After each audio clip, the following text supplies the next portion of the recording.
గురువుగారు, మనకి ప్రతి పండుగ ఏదొచ్చినా కానీ ఏదో ఒకటి మనం దానం చేస్తూనే ఉంటాము. అలాగే గ్రహణ సమయంలోనే గ్రహణాలు వచ్చినప్పుడు ఏం దానం చేస్తే మంచిది అంటారు? మా ప్రతి గ్రహణాలకి కూడా స్వయం పాకము స్నానానంతరం ఇవ్వచ్చు. అంటే విడుపు స్నానం చేసుకొని స్వయం పాకాన్ని ఇవ్వచ్చు.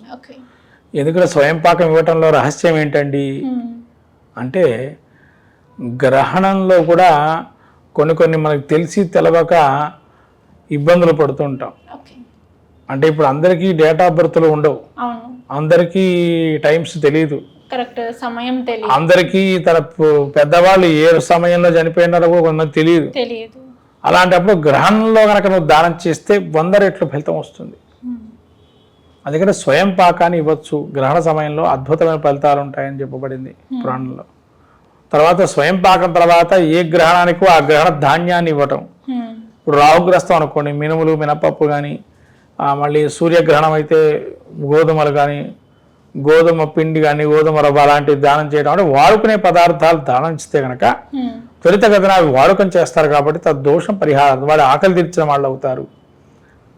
అంటే స్వయంగా మనం అన్నదానం అంటే మనం ఏదో అన్నం పెట్టడం అని కాదు, ఇట్లా కూడా దానం చేసినా కూడా తద్వారా మనకు మంచి కలుగుతుంది దాన ధర్మాలు చేయటం వల్ల. ఆ గ్రహణ సమయంలో అసలు ప్రతిరోజు దానం చేయమన్నాడు బ్రహ్మాండ పురాణంలో. ప్రతి మానవుడు ప్రతిరోజు పొద్దున్నే స్నానం చేసుకొని పూజాది కార్యక్రమం చేసుకొని వెంటనే తోచింది ఏదో పదార్థాన్ని దానం చేయమన్నాడు.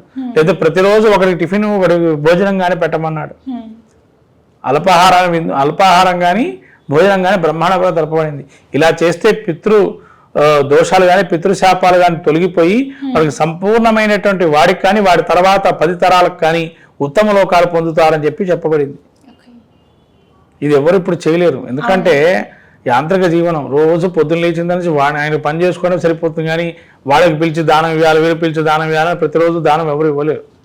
కానీ అలా చేయటం వల్ల మనకు పితృదోషాలు నివృత్తి అవుతున్న బ్రహ్మాండపురం తెలుపబడింది. ప్రతిరోజు ఒకరికి భోజనం పెట్టమన్నారు, ప్రతిరోజు ఒకరికి. అందుకని అతిథి దేవో భవాన్ని కొంతమంది పెడుతుంటారు, మా ఇంటికి భోజనాన్ని రాండి. అలా పెట్టడం వల్ల కూడా మనకు పితృదేవతానుగ్రహం కలిగి శీఘ్రంగా ఉద్ధరణ కలిగి రాజ్య సమానుడు అవుతాడని చెప్పబడింది.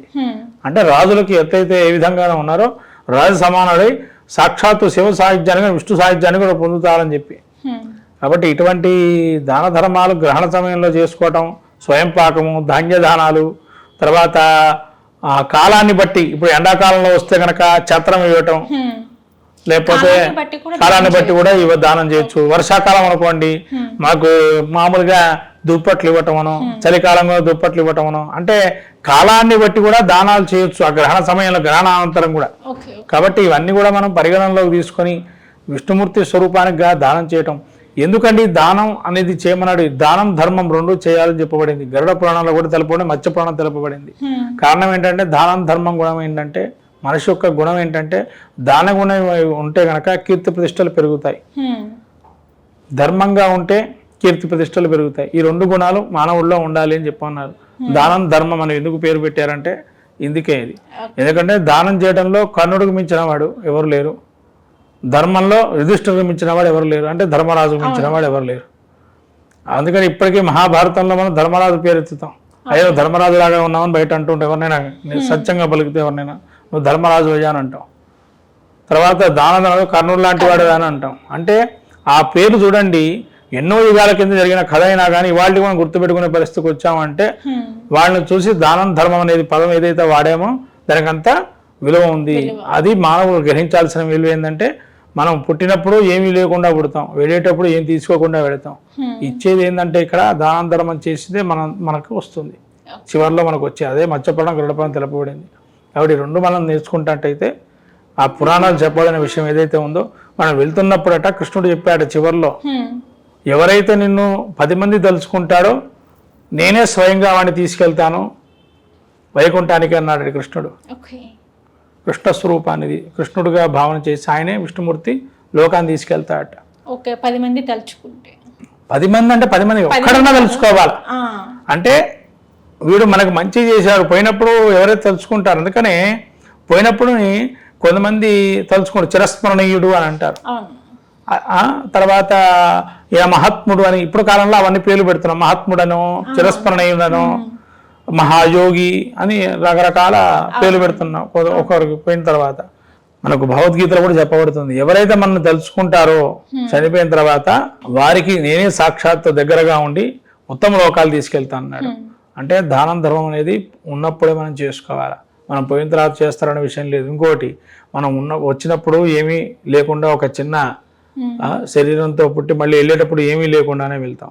అంటే మనం పుట్టేది అలానే ఉంటుంది, గిట్టుగా అలానే ఉంటుంది, మధ్యలోనే ఇటువంటి అన్ని రహస్యాలు ఉన్నాయి, దాగున్నాయి. కాబట్టి దానం ధర్మం అనేది రెండు పదాలు. ఈ రెండు పదాలని మనం ఎంతవరకు న్యాయం చేయగలిగితే అంతవరకు న్యాయం చేస్తే కీర్తి ప్రతిష్టలు, కీర్తి లాభాలను ఆశించకుండానే వస్తాయి. ఇవి ఆశించి చేయకూడదు, అట్లాంటి దాన ధర్మము ఆశించకుండా చేయకూడదు. ఏది ఆశించకుండా ఏదైతే చేస్తావో తత్కాలంలో అప్పుడే నువ్వు కీర్తి ప్రతిష్టలు పొందుతావు, ఏమీ లేకుండా. అందుకని చిరస్మరణుడు, మహాత్ముడు, మహాయోగి అని చెప్పబడింది. ఇది మత్స్యపురాణంలో గరుడ పురాణం తెలపబడినటువంటి పాయింట్, కృష్ణుడు చెప్పినటువంటిది ఇది. కాబట్టి అందరూ కూడా దీన్ని ఆచరించి గ్రహణ సమయంలోనే కాక మరి ఏ సమయంలోనైనా కానీ దానం ధర్మం అనేది అంతటి వారు ఎవరైతే మనం ఇందాక తెలుసుకున్నట్టుగా కర్ణుడు లాంటి వాడనో ధర్మరాజు లాంటి వాడినో అంటూ ఉంటాం. కాబట్టి మనకు తెలియకుండా దానం ధర్మం ఏదైతే చేస్తామో మనం వెళ్ళిన తర్వాత వాళ్ళ యొక్క కీర్తి ప్రతిష్టలు ఏవైతే ఉంటాయో అవే మనని ఆశించి కాపాడుతాయి ఉత్తమ లోకాలు వెళ్ళటానికి అని చెప్పి. ఓకే గురుగారు, ముఖ్యంగా మనకి గ్రహణ రోజు అంటే గ్రహణ సమయంలోనే జపం చేయాలా, పూజ చేయాలా, అసలు గ్రహణం రోజు ముఖ్యంగా ఏం చేయాలి అనే వాటన్నిటి గురించి అయితే మాకు చెప్పారు. నమస్కారం గురుగారు. షేర్ చేయండి, లైక్ చేయండి, సబ్స్క్రైబ్ చేయండి. మరిన్ని వీడియోల కోసం బెల్ సింబల్పై క్లిక్ చేయండి.